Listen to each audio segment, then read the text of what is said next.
ṣe rí bí àwọn kan bá dúró lónìí pé iṣẹ́ àwọn tó ti lọ làwọn fẹ́ máa bàjẹ́, àwọn tọ́lọ́wọ́n ọba tí wọ́n rán wáyé tí wọ́n sì ṣe bí wọ́n ti lágbára mọ́ tí wọ́n tó bọ́ sálkìyámọ̀, wọ́n ń ṣànábì Ọlọ́run. kó wá já sí pé irú àwọn èèyàn bẹ́ẹ̀ ló kù tí a máa fi ẹnu ẹ̀tẹ́ kàn wọ́n látara ìdúdú ọkàn, látara ìdọ̀tí ọkàn tọ́lọ́run fi ṣàdánwò fẹ́ lómi. Àlùfáà wa Abu Hanifa Tanimola, ẹ bẹ̀rù Ọlọ́run o, ẹ bẹ̀rù Ọlọ́run. Tí gbogbo àwọn tí wọ́n bá jẹ́ àfáà àgbà àti àgbà àfáà nínú àwọn alùsùnà tí wọ́n bá fẹ́ ṣe dáa ni, ó yẹ kí wọ́n máa perú yín ṣàkíyèsí pé ẹ yé dọ̀tí súnà. Ẹ ń sọ̀rọ̀ súnà jáde lẹ́nu àmọ́ kò sí wà súnà lọ́wọ́ yín. Irú àfáà Tanimola yìí ó wà nú àwọn tí àwọn èèyàn ó mọ rí tí wọ́n sọ yìí pé ṣé súnà tẹ̀ ń pè àwọn èèyàn kan wá ṣe nìyí. Irú àfáà Tanimola yìí wà nú àwọn táwọn èèyàn ó mọ wò lórí social media pé tó bá yẹ pé bẹ́lẹ̀ yìí ti ń ṣe yìí náà ní bá ń jẹ́ súnà, bẹ́ẹ̀ la rí àwọn tí wọ́n ṣe àpèjúwe dáadáa, àpèjúwe eré. Àkọ́kọ́ náà, àfáà Tanimola yóò gbọ́dọ̀ pa rẹ̀ ní àfáà súnà káwọn èèyàn gbàgbọ́, torí gbogbo ohun tí máa ń ṣe pátá ó tako súnà Ànábì wa Muhammad qawlan, látara òṣùlùpù tí máa ń lò. Ìjọ́ tí mo jáde sí gbẹ̀yìn níjọ́ tó sọ pẹ̀yàn pé bàbá ẹnìkan àti ìyá ẹnìkan ń bára wọn sùn lọ́sàn-án gangan, èyí tí mo jáde sí gbẹ̀yìn nìyẹn. Ó padà jáde lọ́dún náà lọ́hùn, ó ní kán forí jì òun ò ní ṣe bẹ́ẹ̀ mọ́. Ibi tó ti mọ̀ pọ̀rọ̀ tó sọ yìí, àwọn ẹlẹ́kọ̀ọ́ kan wà lẹ́gbẹ̀ẹ́ àfáà Tanimola láwọn èèyàn dáadáa. Àwọn tó ń pe ńjọ́ kínní àná pọ̀rọ̀ tó sọ yìí jáde kó ṣàtúnṣe, ó kù díẹ̀ káàtó. Mo gbọ́ kílípù ó tún sọ yìí pé àwọn bàbá dáadáa kan pé òun, àwọn àfáà dáadáa kan pé òun pé káwọn lọ ṣàlàyé ọ̀rọ̀ yìí, káwọn lọ yanjú èyí tí wọ́n sọ fún wọn ni pé ọ̀rọ̀ tẹ́ sọ yìí kù díẹ̀ káàtó, ẹ lọ ṣàtúnṣe. Kódà ẹni tóun jáde tóun sọ yìí pé Sheikh Adam ló ba ẹ̀sìn Islam jẹ́ nílẹ̀ Yorùbá, ó pòun náà kọ́ lọ́hùn. Èyí tóun sọ gan ó tún fẹ́ẹ́ fúyẹ́ séyìí tí wọ́n sọ láti pé kí àáfàá yìí sì lanu kó sì sọ pé ó sì pe Sheikh Adam ní tọ̀gùt. Ó sì fi Sheikh Adam wé tọ̀gùt. Àáfàá wa sọ lọ́rọ̀ pé tó bá lágbọ́yé kéwú, tẹ́yìn tí wọ́n bá ní àgbọ́yé kéwú ni ó yẹ kó mọ̀ pé làbúdà min wájì ìṣẹ́bàí bayna al-mushabba'i wal-mushabba'i bihi. Pé kí n tó lè sọ pé Sheikh Adam tọ̀gùtì ni, ẹdún náà àfáà Tanimola ẹ bá tiẹ̀ fijọ́ kan walau kana 30 daqiqa kẹ́ẹ̀tì ẹ̀ jáde kẹ́ẹ̀tì ẹ̀ fi sọ fún wa pé man huwa abuka, ma atharu abika fi din. Ó yẹ kẹ́ sọ fún wa pé bàbá mi ó kọ rẹ̀ ní bí tí ń jẹ́ ní ipa tó kónú ẹ̀sìn Islam ní bó ti ṣe ní kẹ́ ẹ wá sọ ìjàbíyàtì bàbá yín, kẹ́ ẹ sọ sàlìbíyàtì bàbá yín, èyí tẹ́ ẹ fi ń gbé bàbá oní bàbá síta látijọ́ òní, ẹ sọ ti bàbá tó bí yín. Akana abuka ma'asuman, tó yẹ sí pé ọ̀pọ̀lọpọ̀ yín bẹ́lẹ̀ yóò bá jáde Sheikh Adam, bẹ́lẹ̀ yóò bá jáde Sheikh Adam, àrínú yín tó pe Sheikh Adam pé aláwo ni, àrínú yín tó fi Sheikh Adam wé nǹkan tí ò jẹ́ kó fi wé. Mi ìfẹ́ kọ́rọ̀ mi gùn, ẹlẹ́fẹ́ ṣàlàyé tọ̀gùtù fún wa. Ẹ wo bẹ́ẹ̀ ti múra yín, ẹ̀yin fún ara yín lẹ̀ ń sọ pé kí ni wọ́n ń pè ní tọ̀gùtù. Ẹni kulluma yu'badu min dunillahi ta'ala, gbogbo nǹkan táwọn èèyàn bá ti ń jọ́sìn fún lẹ́yìn Ọlọ́run ẹni tọ̀ọ̀gùtù ni.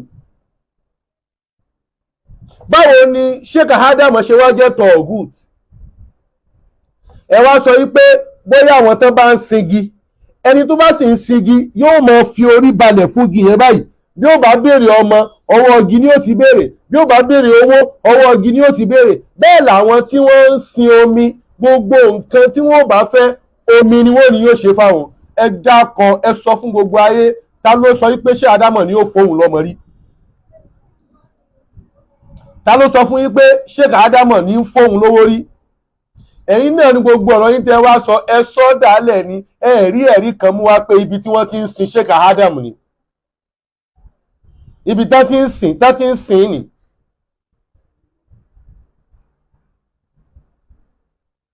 Ẹ bẹ̀rù Ọlọ́run àfáà Tanimọ̀lá, a sì ti mà níyàn yín tipẹ́tipẹ́. Alẹ́ mi sọ fún yín sẹ́, àwọn tó bí ẹ̀yin kí ni pa wọ́n nú ẹ̀sìn? Gbogbo ayé mọ pa Sheikh Adam, a sọ pé ànábì Ọlọ́run ni wọ́n, a sì ní kò síbi tí wọ́n kù sí. Kí ni pa àwọn tó bí ẹ̀yin? Ẹ dákun ẹ sọ fún wa, ẹ má bínú. Ẹ kàn fíjọ́ kan ṣàlàyé pé ipa bàbá mi nú ẹ̀sìn Islam mo fẹ́ sọ fáyé. Tó bá yẹ kí bàbá yín bá wà láyé kọ́lọ̀ kó bá a lọ́rẹ̀ ẹ̀mí wọn, kó yẹ kẹ́mi wọn gùn. Tó bá yẹ kí wọ́n sí láyé mọ́ kọ́lọ̀ kó bá a ṣàforíjì, kó bá a yọ́nú sí wọn, àmì ẹ̀sọ́ pa wọn fún wa. Láti lè sọ ẹ wá tún sọ pé kì í ṣe táànù. Gbogbo ibi tí Al-Qur'ani ti lo tọ́gùtì, èwo ló jẹ́ mọ́dí fún bẹ́ẹ̀? Ó dáa, ẹ jẹ́ àkọ́kọ́ sọ kí ni jẹ́ tọ́gùtì. Bàbá wo torí àwọn ọmọ akẹ́kọ̀ọ́ bíi tèmi tọ́jọ́ ọmọ ilé kéwú, ẹ jẹ́ á lọ sínú sọ́rfù ká ṣàlàyé kí kọ́kọ́ ní jẹ́ tọ̀gùtù náà. Tá a bá wo kẹ́lìmọ̀ tọ̀gùtù tó lẹ́yìn sọ wípé ọ̀rọ̀ mímọ̀ ọ̀rọ̀ ẹ̀sìn ló jẹ́ yín lógún, ẹ̀ ṣàlàyé kankan gan. Ẹ kàn ní gbogbo àyè mẹ́fà tẹ́lọ̀ntì ló ó ń túmọ̀ kúlùmọ́ Yorùbá, ẹ̀ bá ìfẹ́fẹ́ ẹ̀yin sọ táwọn kan ò gbọ́ kéwúyé, ó yẹ kéyìn lè ṣàlàyé kéwú fún wa. Àfáà Tanimọ̀lá ó kọ yín yìí, ó jẹ́ kó máa bà yín lẹ́rù pé Tanimọ̀lá ẹ̀ mọ tí ó gbẹ̀yìn yìí o. Àti níbi táwọn Sheikh Adam parí ẹ̀ sí. Tanimọ̀lá kílẹ̀ mọ̀ tí ọ̀la yín ó gbé wá, kílẹ̀ mọ̀ tọ́la yín ó jẹ́, inú ó sì padà dàgbà ńjọ́ kan.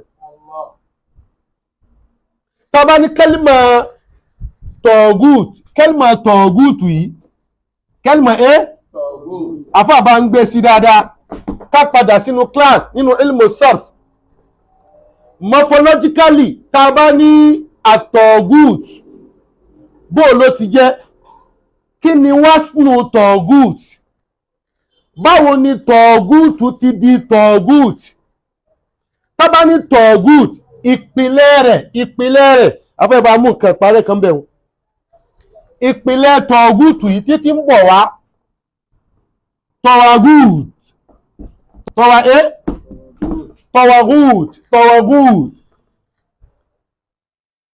tọ̀wàgùt yìí, sorry, afwan, tọ̀gàwùt, bila'i,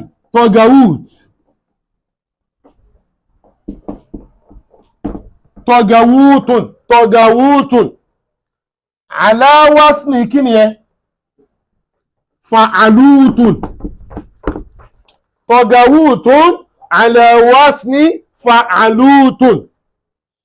Ok, nínú ilmu sarfi, wọ́n pè kíní kan ní alqalbu al-makani.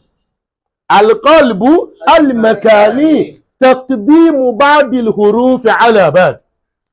Ó wá ṣe taqdimu láàmì ila mawdi al-ayn. Ó wá gbé àínù wá sí mawdi al-lam, agbé wáwù yìí síwájú gàáyìn, àwọn agbé gàáyìn sípò kíni, yóò wá fún wa ní tọ̀wà, yóò fún wa ní kíni o? Tọ̀wàgùtùn. Yóò fún wa ní kíni? Tọ̀wàgùtùn. Tó bá ti wá fún wa ní tọ̀wàgùt, nínú qa'idatun sarfiyyatun asasiyya, wọ́n ní kullu wawin taharrakat wa fataha ma qablaha qulibatil wawu alifan. Tá bá ti rí wáwù tó bá ti gba araka, bóyá kẹsìrọ̀, bóyá dúnmọ̀, bóyá fatia ni, àwọn aríyára fi kan wájú ẹ̀ tó ń gba fatia, wọ́n ní ká ṣe kọlbù ní wáwù yẹn sí alif. Òun ni wọ́n ń pè ní al-i'lalu bil qalbi. àwọn wà fún wa ní kí ni o tọ̀gùt. tó bá ti wá fún wa ní tọ̀gùt yẹn kí wọ́n ní wọ́n sùn tọ̀gùt yóò bọ̀ fún wa ní kí ni o kí wọ́n sùn tọ̀gùt bẹ́ẹ̀ ṣé wọ́n pátírí tọ̀gàwùtù fa àlùtù àwọn agbè wọn wá fún wa ní tọ̀wà yóò wá fún wa ní kí ni o fàlàútù tó bá kí ni jáàmù tọ̀gùt fàlàútù. ibi tá a ti mọ̀ ìndàlì jáàmù ìgbà tá a fẹ́ gbé lọ sí jáàmù wọ́n wá gbé jáàmù wá ní kí ni o tọ̀wàgìt ṣẹ́ni kó dáwà yẹn padà lè ánàlì jáàmù yẹrùdù ṣẹ́yà ilà aslihi alifu yẹn àwọn yẹrùdù lè màkìrúbà ó fún wa ní tọ̀wàgìt tábà ní kí ni wọ́n sùnù tọ̀wàgìt yóò fún wa ní kí ni fàlàìt. ìyẹn àwọn tí wọ́n gbà yí pé asluhu mina tugiwani ama inda ibn al-faris wa ibn al-jinni àwọn ní o ibi tá a ti lọ wáwò yẹn yáwò ni àwọn sọ tí wọ́n pé tọ̀gàyútù ni torí pé àwọn gbà yí pé látara tugiyan látara kíni látara tugiyan tó sọnù sẹ́nu suratul A'raf kọ́ ni aya 181 tó lo kẹ́lìmọ̀ tugiyan ó ṣe ń bá ń ka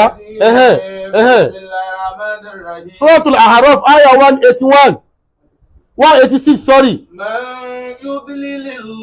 man yudlilillahu fala hadiya lahu wa yadharuhum fi tughyanihim ya'mahun.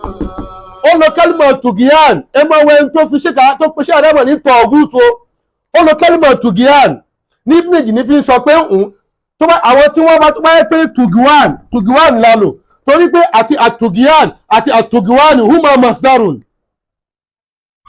tó bá yẹ pé tugiyan ni èyí táwọn tẹ̀kan fi pè ní tọ̀gàwútù yẹn tọ̀gàwútù àbí àwọn pè tí wọ́n ní tọ̀gàyútù wọ́n pè ní kí ni o tọ̀gàyútù tó bá yẹ pé tọ̀gàyútù náà ni kọ́líbùlì mẹ́kà ní náà ṣẹlẹ̀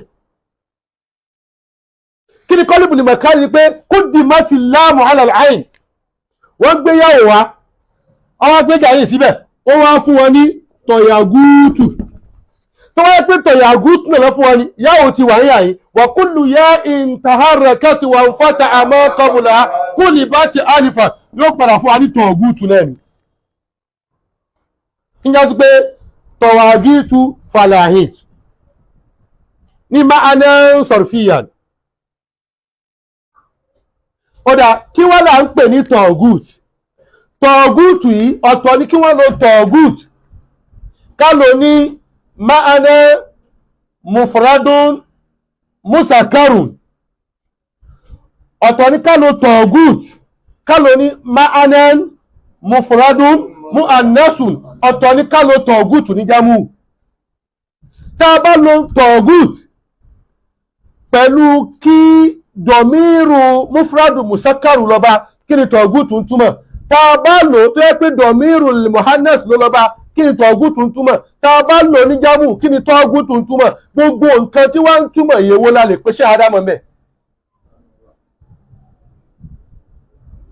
torí pé tábà ń kílẹ̀ pé ní tọ̀gútù kullu ma ubida min dunillah min hajarin wa khashabin wa ma diwa dhalik ta ló ń sin ṣèkà ádámù pọ́lọ́hún wà ní kí àfa àtanímọ̀lá mú ẹnìkan jáde láyé tó pe ṣèkà ádámù lọ́lọ́hún.